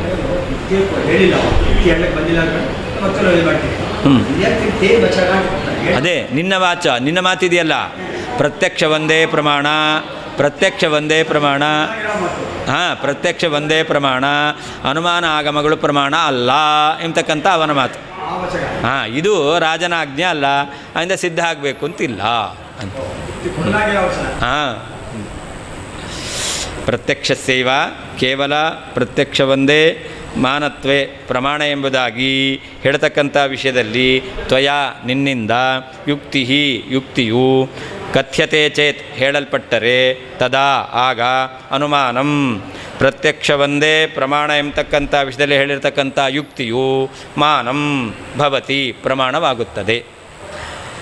ಯುಕ್ತಿ ಪ್ರತ್ಯಕ್ಷ ಒಂದೇ ಪ್ರಮಾಣ ಎಂಬತಕ್ಕಂಥ ವಿಷಯದಲ್ಲಿ ಯುಕ್ತಿಯು ನ ಕಥ್ಯತೆ ಚೇತ್ ಹೇಳಲಿಲ್ಲ ಅಂತಾದರೆ ಆಗ ಅನುಮಾನವು ಮಾನಂ ಭವತಿ ಪ್ರಮಾಣವಾಗುತ್ತದೆ. ಯಾಕೆ? ಪ್ರತ್ಯಕ್ಷ ಒಂದೇ ಪ್ರಮಾಣ, ಅನುಮಾನ ಆಗಮಗಳು ಪ್ರಮಾಣ ಅಲ್ಲ ಎಂಬತಕ್ಕಂಥ ವಿಷಯದಲ್ಲಿ ಯಾವ ಯುಕ್ತಿಯೂ ಇಲ್ಲ, ಆದ್ದರಿಂದ ಅನುಮಾನವು ಪ್ರಮಾಣ ಅಂತಾಗತ್ತೆ. ತೇ ನಿನ್ನ ವಚಃ ಮಾತು ರಾಜಾಜ್ಞಾ ನಹಿ, ರಾಜನ ಆಜ್ಞಾ ಅಲ್ಲವಷ್ಟೇ ಅಂದರೆ ನೀ ಹೇಳಿದ ಕೂಡಲೇ ಸಿದ್ಧ ಆಗಲ್ಲ. ಅಂದರೆ ಪ್ರತ್ಯಕ್ಷ ಮಾತ್ರ ಪ್ರಮಾಣ, ಅನುಮಾನ ಆಗಮ ಪ್ರಮಾಣ ಅಲ್ಲ ಅನ್ನೋ ಸಿದ್ಧ ಆಗಲಿಲ್ಲ, ಹಾಗಾದ್ರೆ ಅನುಮಾನ ಆಗಮ ಪ್ರಮಾಣ ಅಂತ ಸಿದ್ಧವಾಗುತ್ತೆ.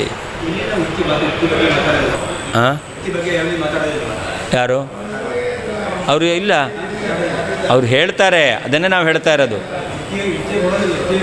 ಯುಕ್ತಿ ಹೇಳಲಿಕ್ಕೆ ಸಾಧ್ಯ ಇಲ್ಲ ಅವನು, ಅದನ್ನೇ ಹಿಂದೆ ಹೇಳಿದ್ದು. ವಾದ ಜಲ್ಪ ವಿತಂಡ ಅಂತಿದೆಯಲ್ಲ, ವಾದದಲ್ಲಿ ನಿನಗೆ ಅಧಿಕಾರವೇ ಇಲ್ಲ ಅಂತಾಗುತ್ತೆ ಅಂತಲೇ ಹೇಳಿದ್ದು. ನೀ ಚರ್ಚೆ ಮಾಡಬೇಕಲ್ಲ, ಚರ್ಚೆ ಹೇಗೆ ಮಾಡಬೇಕು? ಶಬ್ದ ಪ್ರಯೋಗ ಮಾಡಬೇಕು, ಯುಕ್ತಿ ಹೇಳಬೇಕು. ವಾದ ಮಾಡೋದು ಹೇಗೆ? ಶಬ್ದ ಪ್ರಯೋಗದ ಮೂಲಕ, ಯುಕ್ತಿಯನ್ನು ಹೇಳುವ ಮೂಲಕ. ಶಬ್ದವೂ ಪ್ರಮಾಣ ಅಲ್ಲ, ಯುಕ್ತಿಯೂ ಪ್ರಮಾಣ ಅಲ್ಲ, ಆದ್ದರಿಂದ ವಾದ ಮಾಡಲಿಕ್ಕೆ ಹೇಗೆ ಸಾಧ್ಯ? ಹಾಂ, ಹೇಳಿದ್ರು ಪ್ರಮಾಣ ಅಲ್ಲ. ಹೇಳ್ತಾನೆ, ಹೇಳಿದ್ರೆ ನಾವು ಕೇಳ್ತೇವೆ, ಯಾಕೆ ಹೇಳಿದೆ ಅಂತ ಕೇಳ್ತೇವೆ. ಅದಕ್ಕೆ ಹೇಳಿದ್ದು ವಕ್ತೃತ ನ ಸ್ಯಾತ್ ಅಂತಂದು ಹೇಳಿದ್ದು. ನಿನಗೆ ವಕ್ತೃತ್ವವೇ ಇಲ್ಲ ಅಂತಾಗುತ್ತೆ, ಯಾಕೆ? ಜ್ಞಾನವೇ ಬರಲ್ಲ ಅಂತಾದರೆ ಮತ್ತೆ ಯಾಕೆ ವಾಕ್ಯ ಪ್ರಯೋಗ ಮಾಡಬೇಕು? ನೀನು ಜ್ಞಾನ ಬರುತ್ತೆ ಅಂತ ಹೇಳ್ತೀಯಾ? ಬರಲ್ಲ, ಯಾಕೆ ಹೇಳ್ತಾನೆ? ಜ್ಞಾನ ಬರಲ್ಲ ಅಂತ ಯಾಕೆ ಹೇಳ್ತಾನೆ? ಪ್ರಮಾಣ ಅಲ್ಲ. ವಾಕ್ಯದಿಂದ ಜ್ಞಾನ ಬಂತು ಅಂತಾದರೆ ವಾಕ್ಯ ಏನಾಗುತ್ತೆ? ಪ್ರಮಾಣ ಆಗಿಬಿಡುತ್ತೆ. ವಾಕ್ಯದಲ್ಲಿ ಜ್ಞಾನ ಜನಕತ್ವವೇ ಪ್ರಾಮಾಣ್ಯ, ಆದ್ದರಿಂದ ವಾಕ್ಯವು ಪ್ರಮಾಣ ಅಂತ ಆಗಿಬಿಡುತ್ತೆ, ಜ್ಞಾನ ಬಂತು ಅಂತ ಆಗಿಬಿಟ್ರೆ. ಆದರೆ ಜ್ಞಾನ ಬರುತ್ತೆ ಅಂತ ಅವನು ಒಪ್ಕೋಬೇಕು, ಒಪ್ಕೊಂಡ್ರೆ ಪ್ರಮಾಣ ಅಂತಾಯಿತು. ಹಾಗಾದರೆ ಪ್ರತ್ಯಕ್ಷ ಒಂದೇ ಪ್ರಮಾಣ, ಅನುಮಾನ ಆಗಮ ಪ್ರಮಾಣ ಅಲ್ಲ ಅನ್ನೋದು ಬಿದ್ದು ಹೋಗುತ್ತೆ. ಯಾರು? ಅಕ್ಷಾದಿತೃತಯಂ ಪ್ರಮಾಣಂ, ಅಕ್ಷಾದಿತೃತಯಂ ಪ್ರಮಾಣಂ. ಪ್ರತ್ಯಕ್ಷ ಅನುಮಾನ ಆಗಮ ಮೂರು ಪ್ರಮಾಣ. ಹಲೋ, ಇನ್ನು ಉಪಮಾನ ಅರ್ಥಾಪತ್ತಿ ಇವುಗಳೆಲ್ಲ ಅತಿರಿಕ್ತವಾದ ಪ್ರಮಾಣಗಳಿದೆ ಅಂತ ಹೇಳ್ತಾರೆ. ನಾವು ಇದೆಲ್ಲವೂ ಕೂಡ ಅನುಮಾನದಲ್ಲೇ ಸೇರುತ್ತೆ ಅಂತ ಹೇಳ್ತೇವೆ. ಪ್ರತ್ಯಕ್ಷ ಅನುಮಾನ ಆಗಮಗಳಿಗೆ ಪ್ರಾಮಾಣ್ಯ ಒಪ್ಪಿದ್ದಾರೆ, ಅದಕ್ಕಿಂತ ಅತಿರಿಕ್ತವಾದದ್ದು ಅಧಿಕವಾದಕ್ಕೆ ಪ್ರಾಮಾಣ್ಯ ಒಪ್ಪಿದ್ದಾರೆ. ನಾವು ಅದನ್ನು ಒಪ್ಪಲ್ಲ. ಉಪಮಾನ ಅರ್ಥಾಪತ್ತಿ ಇದೆಲ್ಲ ಪ್ರತ್ಯಕ್ಷ ಅನುಮಾನ ಆಗಮಗಳಿಗಿಂತ ಬೇರೆ ಅಂತ ಅವ್ರು ಹೇಳ್ತಾರೆ. ಅಂದರೆ ಅತಿರಿಕ್ತ ಪ್ರಮಾಣ ಇದೆ ಅಂತ ನಾವು ಹೇಳಲ್ಲ. ಹಾಂ,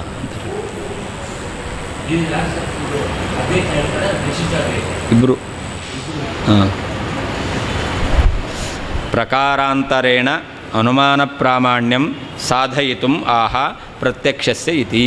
ಇನ್ನೊಂದು ರೀತಿಯಲ್ಲಿ ಅನುಮಾನವು ಪ್ರಮಾಣ ಎಂಬತಕ್ಕಂಥದ್ದನ್ನು ಸಾಧನೆ ಮಾಡಲಿಕ್ಕೋಸ್ಕರ ರಾಜರು ಹೇಳ್ತಾ ಇದ್ದಾರೆ ಪ್ರತ್ಯಕ್ಷಸ್ಯೈವ ಎಂಬತಕ್ಕಂಥ ವಾಕ್ಯವನ್ನು.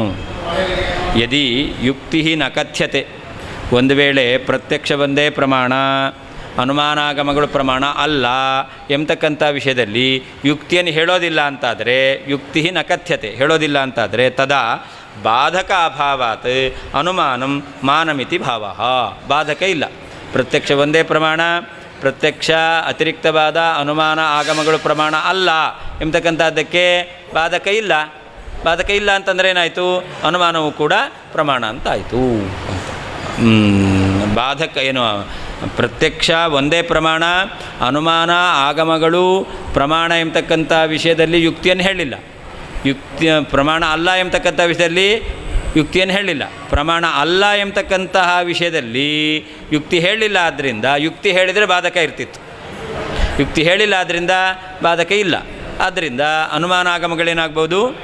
ಪ್ರಮಾಣ ಆಗ್ಬೋದು. ತದೇವ ವಿಷದಯತಿ ಅದನ್ನೇ ಸ್ಪಷ್ಟಪಡಿಸ್ತಾರೆ. ನೀನು ಹೇಳಿದ ಕೂಡಲೇ ಸಿದ್ಧ ಆಗಲ್ಲ.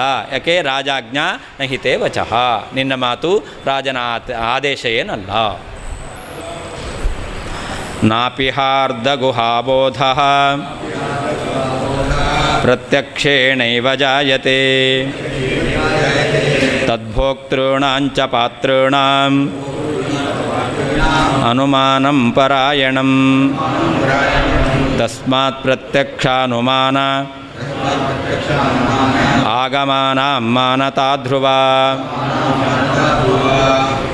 ಇನ್ನು ಊಟ ಮಾಡೋದು, ನೀರು ಕುಡಿಯೋದು, ಇದೆಲ್ಲ ಯುಕ್ತಿಗಳಿಂದ ಅನುಮಾನ ಪ್ರಮಾಣ ಅಂತ ಸಿದ್ಧವಾಗುತ್ತೆ ಅಂತ. ಅವನ ಹತ್ರ ಕೇಳ್ತಾರೆ, ನೀವು ಊಟ ಮಾಡ್ತೀಯೋ ಇಲ್ವೋ, ನೀರು ಕುಡಿತೀಯೋ ಇಲ್ವೋ ಅಂತ ಕೇಳಬೇಕು.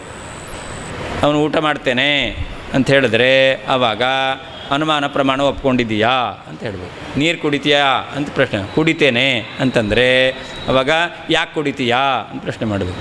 ಏನು ಉತ್ತರ ಕೊಡಬೇಕು? ಬಾಯಾರಿಕೆ ಆಗಿದೆ. ಕಾಣಿಸುತ್ತಾ ಬಾಯಾರಿಕೆ? ಬಾಯಾರಿಕೆ ಯಾರಿಗಾರು ಕಾಣಿಸುತ್ತಾ? ಅವನೇನು ಹೇಳ್ತಾನೆ? ಪ್ರತ್ಯಕ್ಷ ಒಂದೇ ಪ್ರಮಾಣ ಅಂತ ಹೇಳ್ತಾನೆ. ಪ್ರತ್ಯಕ್ಷ ಒಂದೇ ಅಂತ ಪ್ರಮಾಣ ಹೇಳುವನಿಗೆ ಬಾಯಾರಿಕೆ ಕಾಣಿಸುತ್ತಾ? ಇಲ್ಲ. ಹಾಗಾದರೆ ನೀರು ಕುಡ್ದ. ನೀರು ಕುಡ್ದಿದ್ದರಿಂದ ಆಮೇಲೆ ಏನು ಹೇಳ್ತಾನೆ? ಬಾಯಾರಿಕೆ ಹೋಯಿತು ಅಂತಾನೆ. ಹಾಗಾದರೆ ಬಾಯಾರಿಕೆ ನಿವಾರಣಾ ಶಕ್ತಿ ಯಾವುದರಲ್ಲಿದೆ? ಜಲಪಾನದಲ್ಲಿದೆ. ಊಟ ಮಾಡ್ತಾನೆ. ಯಾಕೆ ಊಟ ಮಾಡ್ದು? ಹಸಿವೆ ಆಗಿದೆ. ಹಸಿವೆ ಕಾಣಿಸುತ್ತಾ? ಇಲ್ಲ. ಹಸಿವೆ ಕಾಣಲ್ಲ, ಊಟ ಮಾಡಬೇಡ ಅಂತ ಹೇಳಬೇಕು. ಹಾಗಾದರೆ ಹಾಂ ಇವಾಗ ನಿಮಗೆ ಹಸಿವೆ ಆಗಿದೆಯಲ್ಲ, ಮೊನ್ನೆ ಏಕಾದಶಿ ಫುಲ್ ಉಪವಾಸ ಮಾಡಿದರೆ ನಿನ್ನೆ ಆವಾಗ ಬೆಳಿಗ್ಗೆ ಎದ್ದು ಕೂಡಲೇ ಉಪವಾಸ ಮಾಡಿದ್ರೆ ಗೊತ್ತಾಗ್ತಿತ್ತು. ಬೆಳಿಗ್ಗೆ ಸ್ವಲ್ಪ ಏನಾದರೂ ತೊಗೊಂಡು ಬಂದಿದ್ದರೆ ಇವಾಗ ಹಸಿವೆ ಆದರೂ ಕೂಡ ಮುಖ ಏನು ಡಲ್ಲಾಗಲ್ಲ. ತುಂಬ ಸಾಯಂಕಾಲ ತನಕ ಏನೋ ಹಾಕ್ತಿದ್ರೆ ಆವಾಗ ಪಾಠ ಸಾಕು ಅಂತ ಆಗುತ್ತೆ. ಸ್ವಲ್ಪ ಏನಾದರೂ ಹಸಿವೆ ಆದರೆ ಮುಖದಲ್ಲಿ ಆ ವಿಕಾರಾದಿಗಳು ಕಾಣಿಸೋದಿಲ್ಲ. ಏಕಾದಶಿ ಉಪವಾಸ ಮಾಡಿದ್ರೆ ಏನು ಮಡ್ರಾಸಲ್ಲಿ ಉಪವಾಸ ಮಾಡಿದ್ರೆ ಸ್ವಲ್ಪ ಶ್ರಮ ಆಗ್ಬೋದು. ಊಟಿಯಲ್ಲೋ ಬದ್ರಿಯಲ್ಲೋ ಹೋಗಿ ಉಪವಾಸ ಮಾಡಿದ್ರೆ ಏನೂ ಗೊತ್ತಾಗಲ್ಲ. ಹೌದಲ್ವ?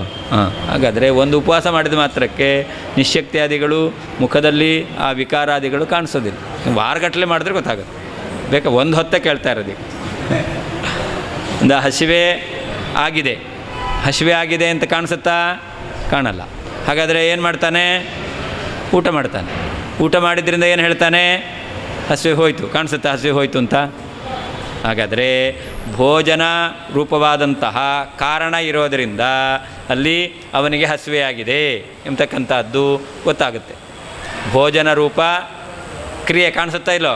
ಕೈ ತೆಗುತ್ತಾ ಇದ್ದಾನೆ, ಬಾಯಿಗೆ ಇಟ್ಕೋತಾ ಇದ್ದಾನೆ, ಇದು ಕಾಣಿಸ್ತಾ ಇದೆ ತಾನೆ? ಇದೇ ಭೋಜನ. ಈ ಭೋಜನದಿಂದ ಹೋಯ್ತು, ಬಾಯಿ ಒಳಗೆ ಹೋಯ್ತು, ಮತ್ತೇನು ಹೊರಗೆ ಬರಲಿಲ್ಲ. ಹಾಗಾದರೆ ಭೋಜನ ಮಾಡೋದ ಅಂತ ಗೊತ್ತಾಯಿತು. ಅದನ್ನೇನಾಯಿತು? ಅವನಿಗೆ ಹಸಿವೆಯಾಗಿದೆ ಅಂತೇಳಿ ಕಾಣದೇ ಇರ್ತದೆ. ಅದನ್ನು ಹೇಳ್ತಾರೆ ಹಾರ್ದ ಗುಹಾಬೋಧ.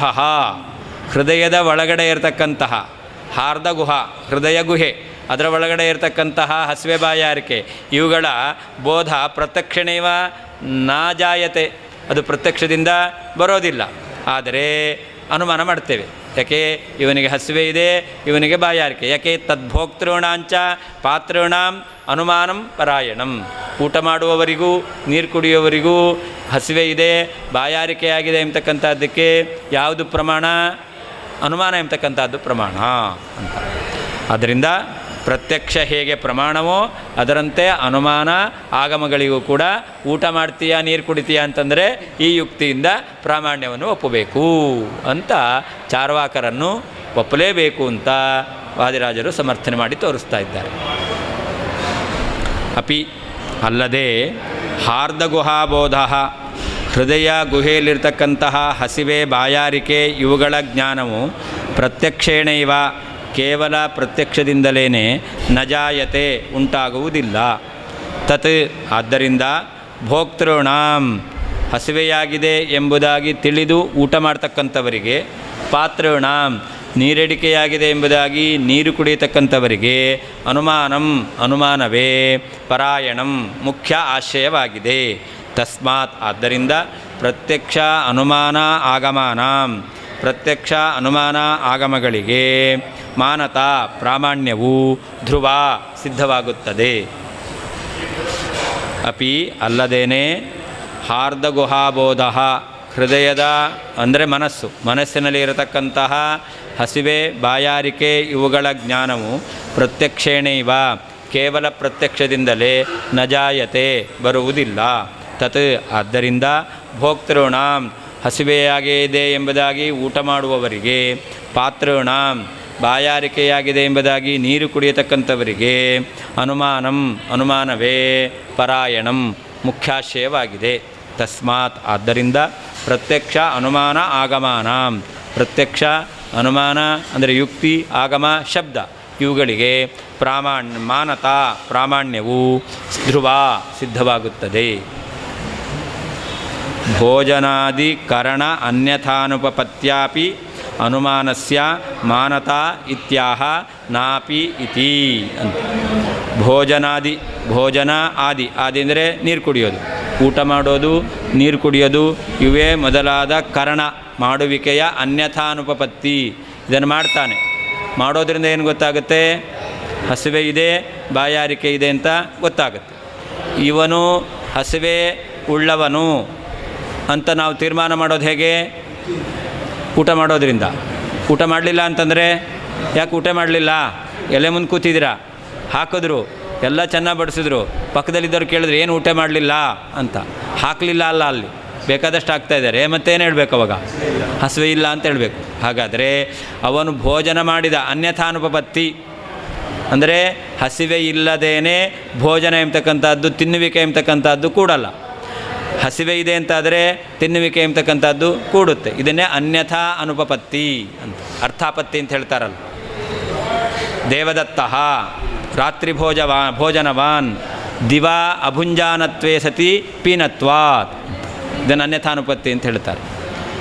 ಇವನು ದಪ್ಪ ಆಗಿದ್ದಾನೆ, ಹಗಲು ಊಟ ಮಾಡಲ್ಲ, ಇದಕ್ಕೇನು ಸಿದ್ಧ ಆಗುತ್ತೆ? ರಾತ್ರಿ ಊಟ ಮಾಡ್ತಾನೆ. ಹಾಗಾದರೆ ರಾತ್ರಿ ಊಟ ಮಾಡ್ತಾನೆ ಅಂತ ಒಪ್ಪಲಿಲ್ಲ ಅಂತಾದರೆ ಇವನು ದಪ್ಪವಾಗಿದ್ದಾನೆ, ಹಗಲು ಊಟ ಮಾಡಲ್ಲ ಎಂಬತಕ್ಕಂಥದ್ದು ಕೂಡಲ್ಲ. ಬದುಕಿದ್ದಾನೆ, ಮನೆಯಲ್ಲಿಲ್ಲ ಅಂದರೆ ಏನಾಗಬೇಕು? ಹೊರಗಡೆ ಇದ್ದಾನೆ. ಹಾಗಾದರೆ ಹೊರಗಡೆ ಇದ್ದಾನೆ ಎಂಬತಕ್ಕಂಥದ್ದನ್ನು ಒಪ್ಪಿದರೆ ಬದುಕಿದ್ದಾನೆ, ಮನೆಯಲ್ಲಿಲ್ಲ ಎಂಬತಕ್ಕಂಥದ್ದು ಕೂಡುತ್ತೆ. ಇದನ್ನೇ ಅನ್ಯಥಾ ಅನುಪಪತ್ತಿ. ಬಹಿಸತ್ವ ಹೊರಗಡೆ ಇದ್ದಾನೆ ಎಂಬತಕ್ಕಂಥದ್ದನ್ನು ಒಪ್ಪಲಿಲ್ಲ ಅಂತಾದರೆ ಬದುಕಿದ್ದಾನೆ, ಮನೆಯಲ್ಲಿಲ್ಲ ಎಂಬತಕ್ಕಂಥದ್ದು ಕೂಡಲ್ಲ. ರಾತ್ರಿ ಭೋಜನ ಮಾಡ್ತಾನೆ ಅನ್ನೋದು ಒಪ್ಪಿದ್ರೇ ಅವನು ಹಗಲು ಊಟ ಮಾಡಲ್ಲ, ದಪ್ಪವಾಗಿದ್ದಾನೆ ಎಂಬತಕ್ಕಂಥದ್ದು ಕೂಡುತ್ತೆ. ರಾತ್ರಿ ಭೋಜನ ಒಪ್ಪಲಿಲ್ಲ ಅಂತಾದರೆ ಆವಾಗ ಅವನು ದಪ್ಪವಾಗಿದ್ದಾನೆ, ಹಗಲು ಊಟ ಮಾಡಲ್ಲ ಅನ್ನೋದು ಕೂಡಲ್ಲ. ಹಗಲು ಊಟ ಮಾಡಲ್ಲ, ದಪ್ಪವಾಗಿದೆ ಅನ್ನೋದು ಕೂಡಲ್ಲ. ಇದೇ ಅನ್ಯಥಾ ಅನುಪಪತ್ತಿ. ರಾತ್ರಿ ಭೋಜನ ಇಲ್ಲದೇನೆ ಅನುಪಪತ್ತಿ, ಹಾಗೆ ಬಹಿಸ್ಸತ್ವ ಇಲ್ಲದೇನೆ ಅನುಪಪತ್ತಿ ಎಂಬತಕ್ಕಂಥ. ಹಾಗೆ ಇಲ್ಲೂ ಕೂಡ ಊಟ ಮಾಡ್ತಾನೆ, ಹಸಿವೆಯಾಗಿದೆ ಎಂಬತಕ್ಕಂಥದ್ದು ನಮಗೆ ಭೋಜನ ಮಾಡೋದರಿಂದ ತಿಳಿತಾ ಇದೆ. ಅಂದರೆ ಭೋಜನ ಮಾಡತಕ್ಕಂಥದ್ದು ಹಸಿವೆ ಇಲ್ಲ ಅಂತಾದರೆ ಕೂಡೋದಿಲ್ಲ. ಭೋಜನ ಮಾಡ್ತಾನೆ ಎಂಬತಕ್ಕಂಥದ್ದು ಹಸಿವೆ ಇಲ್ಲ ಅಂದರೆ ಕೂಡೋದಿಲ್ಲ. ಇದೇ ಅರ್ಥಾಪತ್ತಿ ಪ್ರಮಾಣ. ಇದು ಅನುಮಾನ. ನಾವು ಹೇಳೋದು ಅರ್ಥಾಪತ್ತಿ ಅನುಮಾನದಲ್ಲಿ ಸೇರುತ್ತೆ. ನಾನು ಅದನ್ನೇ ಹೇಳಿದ್ದು. ದೇವದತ್ತ ರಾತ್ರಿ ಭೋಜನವಾನ್ ದಿವಾ ಅಭುಂಜಾನತ್ವೇ ಸತಿ ಪೀನತ್ವಾತ್ ಅಂತ ಅನುಮಾನ. ನಾವು ಅರ್ಥಾಪತ್ತಿಯನ್ನು ಕೂಡ ಅನುಮಾನದಲ್ಲಿ ಸೇರಿಸ್ತೇವೆ. ದೇವದತ್ತ ಬಹಿರಸ್ತೆ ಗೃಹೇ ಅಸತ್ವೇಪಿ ಜೀವನವತ್ವಾತ್ ಅಂತ. ಅದರಿಂದ ಅನುಮಾನಕ್ಕೆ ಮಾನತಾ ಇತ್ಯಾಹ ಪ್ರಾಮಾಣ್ಯ ಸಿದ್ಧವಾಗುತ್ತೆ. ಹಾರ್ದಗುಹಾಯಾ ಅಪ್ರತ್ಯಕ್ಷತ್ವಾದಿತಿ ಭಾವ. ಹಾರ್ದಗುಹಾಬೋಧ ಬರಲ್ಲ ಅಂತಂದ್ರೆ ಯಾಕೆ ಬರಲ್ಲ ಅಂತಂದರೆ ಹೃದಯ ಗುಹ್ಯ ಒಳಗಡೆ ಇರತಕ್ಕಂತಹ ಹಸಿವೆ ಬಾಯಾರಿಕೆಗಳು ಕಣ್ಣಿಗೆ ಕಾಣ್ತಕ್ಕಂಥವುಗಳಲ್ಲ. ಅಂದರೆ ಗುಹಾಯಾ ಅಪ್ರತ್ಯಕ್ಷತ್ವಾತ್. ಹೃದಯ ಗುಹ್ಯ ಒಳಗಡೆ ಇರತಕ್ಕಂಥ ಹಸಿವೆ ಬಾಯಾರಿಕೆಗಳು ಕಣ್ಣಿಗೆ ಕಾಣುವುದಿಲ್ಲ ಅಂತ. ಹಸಿವೆ ಬಾಯಾರಿಕೆ ಬಿಡಬೇಕಾ? ಬಾಯಾರಿಕೆ ಆಗ್ತದೆ, ಶಬ್ದ ಬಂತು ಅಂದರೆ ನೆನಪಾಗ್ಬಿಡುತ್ತೆ. ಅದೇ 10 ನಿಮಿಷ ಬಿಟ್ಟು